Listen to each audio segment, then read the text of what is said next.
É difícil dizer por que a gente pesquisa, né? Acho que, acima de tudo, porque a gente é curioso, né? Porque a gente é apaixonado. E a música brasileira, assim, quem é músico da música popular, a gente não tem uma escola, né? A nossa escola é a rua, né? É sentar com os amigos, tocar.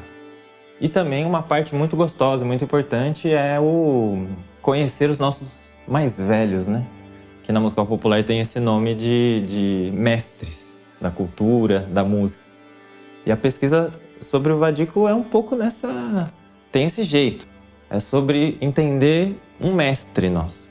Porque a gente conhece o Vadico, a gente sabe que ele foi parceiro do Noel Rosa, a gente sabe que ele tem grandes sambas, todo mundo sabe que ele foi um craque, um grande músico. Mas tá, o que ele fez?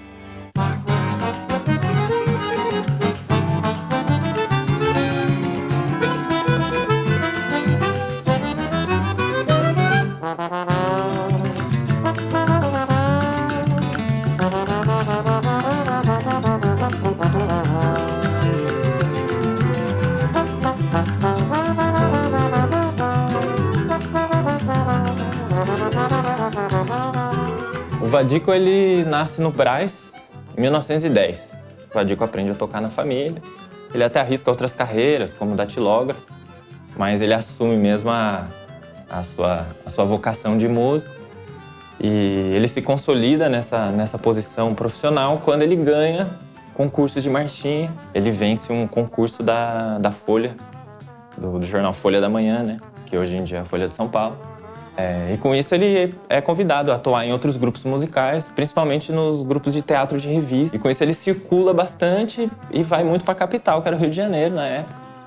E continua dando vazão para essa vocação dele de compositor, diretor musical, compondo tanto coisas com letra quanto coisa instrumental, choro.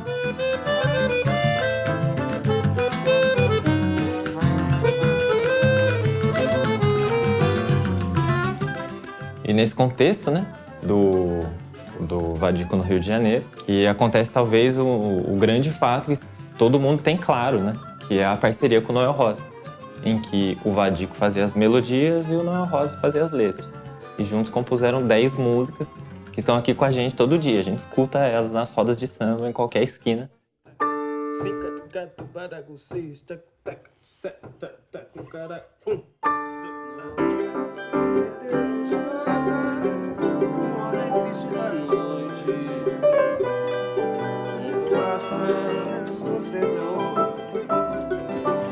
Noel de Medeiros Rosa, de uma ponta de cigarro, fizeste um samba de amor. Vila Isabel de Noel, Noel de Vila Isabel, nasceu rimando contigo. Foi teu chão, Vila Isabel, foi teu asfalto, papel, onde escreveu teu amigo.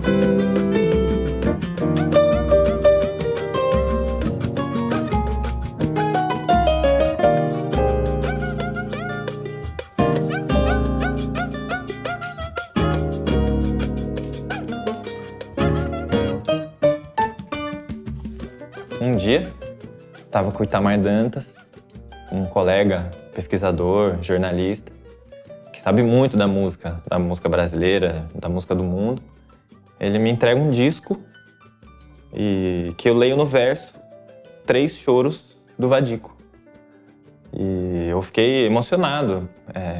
Ali na hora eu me dei conta de como aquilo era precioso, porque aquilo era totalmente desconhecido, assim. Esse disco foi o ponto de partida da pesquisa em si mesmo, né? Que eu comecei a investigar com mais cuidado, pesquisar na internet, ler pesquisas, biografia, conversar com os colegas, acessar os arquivos e os catálogos com mais afinco, assim, e começar a traçar a trajetória do Vadico para entender como se deu a sua obra para chegar naquilo que eu queria, de fato, que eram as músicas.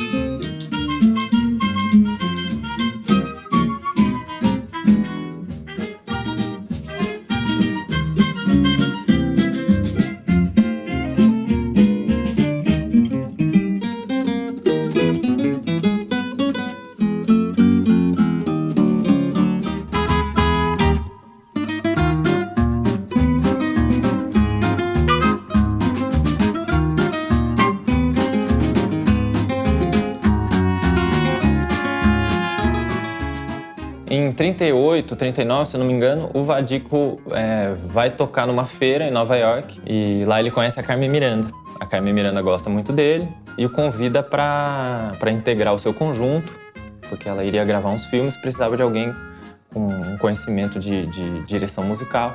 Depois, ali desse contexto de Hollywood, ele vai para Nova York como músico autônomo, ele toca piano em boate, em restaurantes, bares, ele toca em orquestra de música cubana. E nesse contexto ele conhece a Catherine Dunham. Ela é uma figura muito, muito importante. Ela foi uma pesquisadora pioneira em tentar entender como se dava o corpo e o movimento no contexto das religiões afro-latino-americanas de modo geral.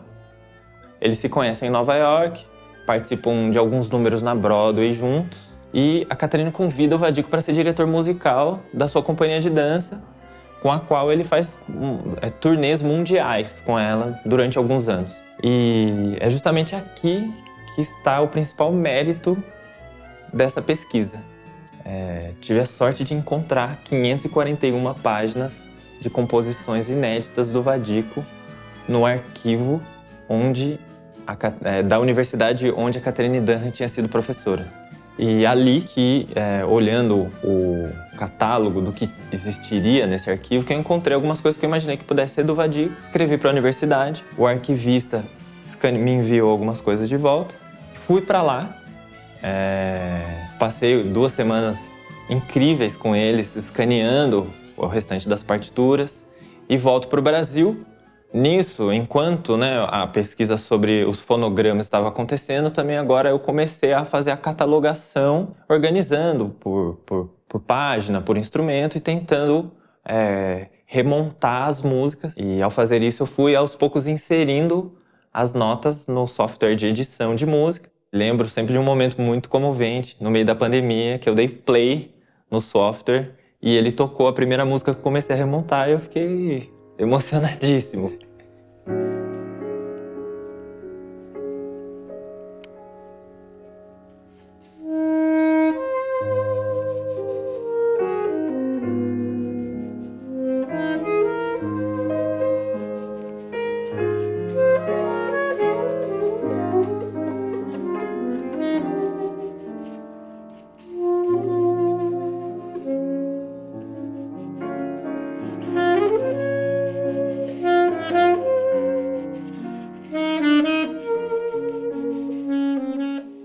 Nos anos 40 foram feitas várias homenagens para o Noel Rosa, né? E o Vadico logo se dá conta de que ele não tinha sido incluso nos créditos dos encargos. Isso, entre outras motivações, algumas questões de saúde, ele já estava nos Estados Unidos talvez há uns 14, 15 anos, ele decide voltar para o Brasil, se estabelece no Rio de Janeiro, e ali ele meio que começa uma carreira continua como compositor, como diretor, se estabelece muito bem, recebe muitos convites, muitos prêmios, ele ganha muitos prêmios e lança muitos trabalhos, entre eles um disco que chama Dançando com Vadico, que é de 1956, cuja contracapa tem um texto do Vinícius de Moraes.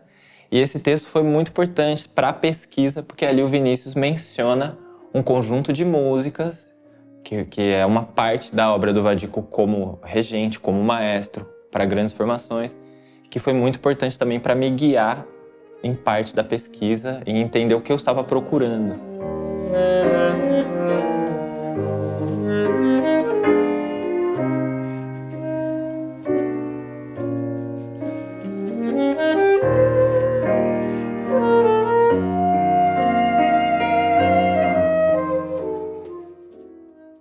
E ele continua batalhando, né, pelo reconhecimento e pelo recebimento dos direitos dessas publicações em que ele não foi creditado, e ele ganha das gravadoras, ele é ressarcido.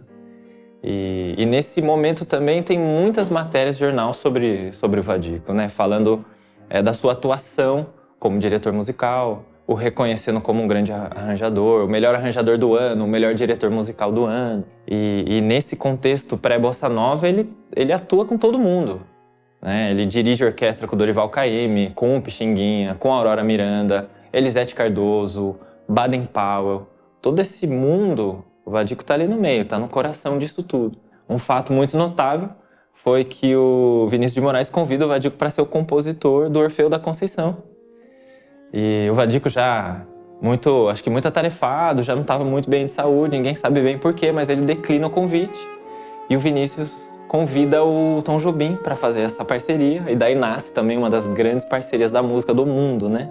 Em 1962, ele não estava muito bem de saúde, devia levar uma vida também muito maluca, né? O mundo da música nessa época. E relata o Wilson das Neves que eles estavam no ensaio, né? O Vadico estava dirigindo um ensaio, aí ele passa mal e colocam ele num táxi, né? O Wilson das Neves acompanha ele, né? O Wilson das Neves conta que colocaram o Vadico no colo do Wilson das Neves. Eles foram de táxi rumo ao hospital e que no meio do caminho ele morreu. Então foi isso, ele faleceu no colo do Wilson das Neves.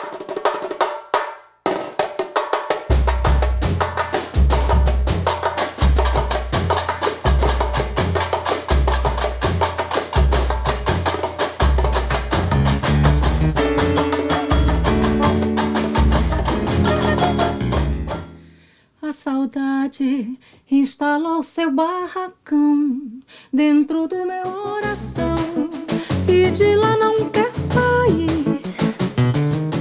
Já fiz tudo. A pesquisa, ela vira projeto quando a gente coloca escolhas artísticas, né? Acho que precisaríamos de 3 núcleos de estilos de música para retratar ele com fidelidade e com força. O primeiro é um núcleo de um Vadico regente, compositor, diretor musical de grandes formações. O segundo é um Vadico pianista, melodista de música popular brasileira, instrumental, de choro, com formação de regional de choro ou de trio de jazz. Assim. E um terceiro, né, um terceiro apanhado de músicas que seria uma coisa que contasse e retratasse o Vadico como um cancioneiro. E aí, a partir da junção desses 3 Vadicos, né, constituiu-se um projeto de gravação e regravação dessas músicas que, de fato, nos contassem de uma forma bem panorâmica quem foi esse artista brasileiro. A gente está aqui hoje celebrando a história de um compositor brasileiro, que é o Vadico, que é parceiro do Noel Rosa, fez várias melodias do Noel Rosa, mas que a gente não sabe que é dele. A ideia desse projeto é justamente juntar o máximo de gente possível de diversos lugares para que a gente conheça essa história, para que a gente contribua do nosso jeito agora para contar a história dele também. Então é isso que a gente está fazendo aqui. Acima de tudo é juntar e fazer música, que é uma coisa sagrada, certo? Vamos passar uma vez aqui como a gente combinou? Na tentativa de traduzir quem ele é. E esse é o desafio de um projeto patrimonial, né, sobre a memória. O caminho, né, pensando na pesquisa, pensando nos mestres, né, como trazer isso, como fazer isso. E não só como mostrar isso, mas como a gente também se tornar parte disso. E o Vadico se tornar parte da nossa identidade. A ideia foi que tivéssemos a participação de uma diversidade muito grande de atores que colocassem a sua criação na obra do Vadico e que, ao mesmo tempo, nesse processo de criar sobre a obra do Vadico, se lambuzasse um pouco da história que o Vadico deixou, da forma com que ele organizou as músicas, né? E nessa troca, que eu acho que foi a coisa mais preciosa do projeto, em que a gente, de fato, fez um projeto de uma memória viva, né? Que a gente entendeu quem a gente é ao explicar um para o outro quem é o Vadico.